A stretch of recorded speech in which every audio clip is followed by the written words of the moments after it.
Sanjay ji, and then I am coming to you and Ratnakar Tripathi both. Anurag ji आराम से, बराबर का time, promise. Sanjay ji and then I am coming to you both. भी नहीं और टोकना भी नहीं भाई. अरे बिल्कुल नहीं रोकूंगा संजय जी. हाँ नहीं, टोकना आपकी मजबूरी हो जाती है, समझ सकता हूं.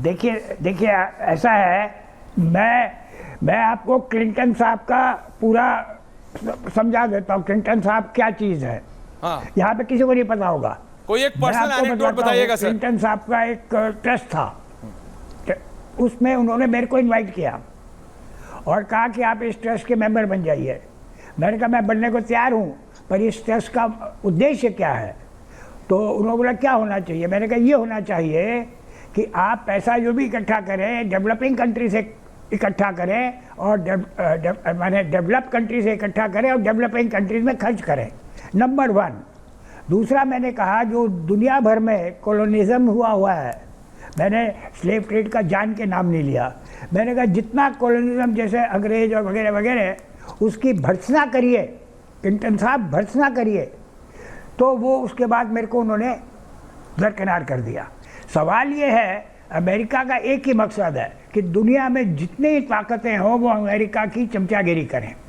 और अमेरिका को सबक सिखाने का एक ही तरीका है जो नॉर्थ कोरिया का है. आप लोग उसको अच्छा मानते हैं कि नहीं, मैं तो उसको बहुत अच्छा मानता हूँ. अमेरिका को नाक को चने चबा चला दिए. अगर हम 15, 20, 25 नॉर्थ कोरिया खड़ा कर दें चारों तरफ अमेरिका के, तो भाई साहब अमेरिका सुधर जाएगा.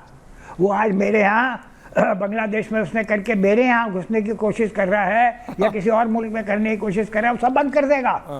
क्योंकि वो नॉर्थ कोरिया उसको सबक सिखा देगा. एक नॉर्थ कोरिया ने सबक सिखा दिया, 10-15 नॉर्थ कोरिया हो गया, कुछ साउथ अमेरिका में, कुछ अफ्रीका में, कुछ एशिया में, और जगह भी हो गए. भाई साहब वो खेल बन जाएगा.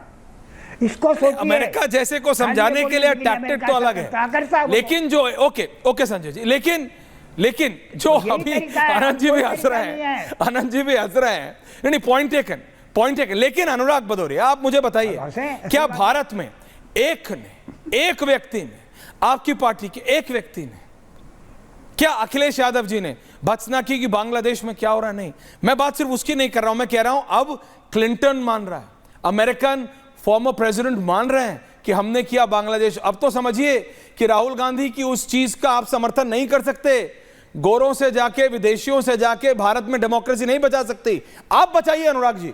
राहुल जी लड़े,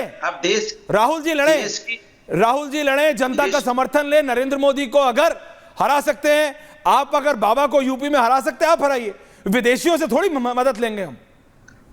अब बोल रहे हैं हम, प्लीज बोलिए सर. Thank you. कमाल की बात है. आप क्या बोल रहे हैं मुझे समझ में नहीं आया भाई. चाइना नंबर 1 दुश्मन समाजवादी पार्टी के आदरणीय.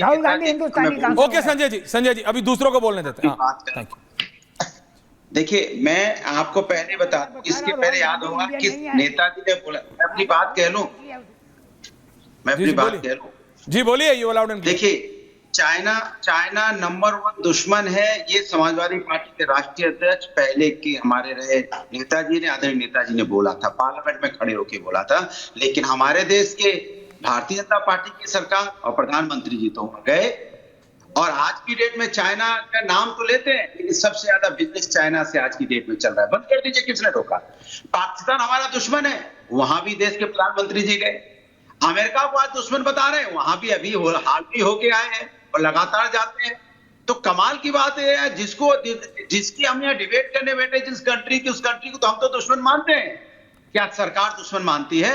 ये तो सरकार की रणनीति होगी ना. तो सरकार की क्या विदेश नीति बताइए. दुश्मन क्यों मानना है? इंडिया गठबंधन की चर्चा कर रहे हैं अनुराग भदौरिया. दुश्मन क्यों मानना है? कीजिए ना कि सरकार की दुश्मन क्यों मानना है? बैलेंस करना है भैया. बात सुनो, बात हो जाए. राजनीति में एक कहावत है जो आपके फेवरेट नेता राजनाथ सिंह के लिए कही जाती है. नहीं सुनिए, मैं आपको रोकूंगा नहीं. सुनिए. अरे भैया आप ही बोलिएगा. He just has less enemies in politics. देखिए, राजनीति में कोई दोस्ती नहीं होता है, कोई दोस्त नहीं होता है. He just has less enemies.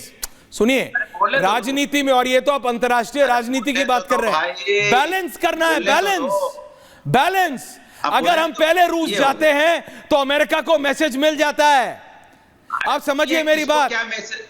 अरे मेरी बात तो सुन लीजिए. हाँ बोलिए. तो जाने दीजिए, अमेरिका को तो बाद में मिलेगा, पहले अपने देश को तो मैसेज दे दें. उसको दीजिए. रोक रहे हो. देखिए सवाल ये है कि भारतीय जनता पार्टी सत्ता में है 10 साल से। हाँ। लेकिन पता कैसे वो देखो अमेरिका चले गए, इंडिया ये क्या हो रहा है, वो देखो चाइना, मेरे को हटाओ जरा, मेरे को हंसी आ रही है। अरे कैसे रोने वाली सरकार है भाई, ये रोती वाली सरकार है। अरे भाई सरकार की जिम्मेदारी होती है अपनी नीतियों से हमारे जो पड़ोसी मुल्क पहले एक बार रोके उस पे अपना प्रहार करना, बजाय रोना यहाँ बैठ के। अरे यार देखो इंडिया गठबंधन के पहले एक बार रोके दिखाओ। अरे वो चाइना, अरे चाइना नहीं पहले एक बार रोके दिखाओ। आप ही गए दौड़ के, बाकी सब बात बाद में, आप ही सब, बाकी सारी बात बाद में, पहले एक बार रोके दिखाओ। नहीं सुनिए, नहीं प्रोफेसर साहब पहले नहीं, बाकी सब बात बाद में, वही पाकिस्तान देखो चल रही है। अभी आपको मैं अपने एक मित्र को कॉल करने वाला हूँ। आप श्रीराम सेंटर में शुरू करो, आप श्रीराम सेंटर में अपना ड्रामा शुरू करो, मैं आऊंगा देखने। मैं आपको सीरियस, पहले एक बार रोके दिखाओ, पहले एक बार रोके दिखाओ। आप अभी कैसे रो, what are you doing, you are making it a mockery. India गठबंधन का नेता कुछ Anurag Bhadauria, no no now you come down Anurag Bhadauria. इससे नहीं होता है, इससे नहीं होता है। On a very serious note, please understand this. Prem Shukla ji, सुनिए मेरी बात, मैं रत्नाने नहीं, मैंने सुनी आपकी बात। कहाँ सुन लिया आपने, हमें बोला ही नहीं, सुन कहां से लिया? यही तो कितना बोलिएगा गुरु, तो नहीं सुन रही है विपक्ष। अब एक आध घंटा और उला दीजिए इनको, भांत के विलाप कराइए इनसे। नहीं भांत के नहीं, भारतीय जनता पार्टी की जिम्मेदारी बनती है। आज बांग्लादेश में आप बार बार चिल्लाते, बांग्लादेश में क्या हुआ क्या हुआ क्या हुआ क्या हुआ बांग्लादेश में सबने कहा कि हिंदुओं पे अत्याचार होना चाहिए, बांग्लादेश में जो लोकतंत्र की जिस तरह से हत्या नहीं होनी चाहिए, पूरा देश कह रहा है, पूरा विपक्ष सबने कहा, लेकिन सरकार को नहीं समझ में आया। सरकार को कहां से समझ में आएगा कि सरकार तो वही काम करती है ना, एक तो कहते हैं बांग्लादेशी बांग्लादेशी बांग्लादेशी करके सुबह से लेकर शाम तक राजनीति करती है। Anurag Bhadauria calm down, disturb होता है। Anurag Bhadauria calm down. Prem Shukla ji, Ratnakar Tripathi, Anant Vijay ji, please. Sanjay ji आ रहा हूं, relax. Thank you Anurag Bhadauria ji. Prem Shukla ji, Anant Vijay ji, Ratnakar Tripathi ji. Prem Shukla ji सिर्फ आपसे पूछ रहा हूं, उसके बाद रत्नाकर जी आ रहा हूं, प्लीज बताइएगा। एक नेता था क्या, भारत के एक नेता तो हैं जिन्होंने विदेश में जाके विदेशों से मदद मांगी कि डेमोक्रेसी बचाओ, पर क्या कोई एक भारत का नेता था, विपक्ष का एक नेता था क्या जिसने बोला कि बांग्लादेश में जो हिंदुओं के साथ हो रहा वो गलत है? किसी ने ये जो फतवे जारी कर देते हैं 1 मिनट में, कहीं एक हुआ क्या?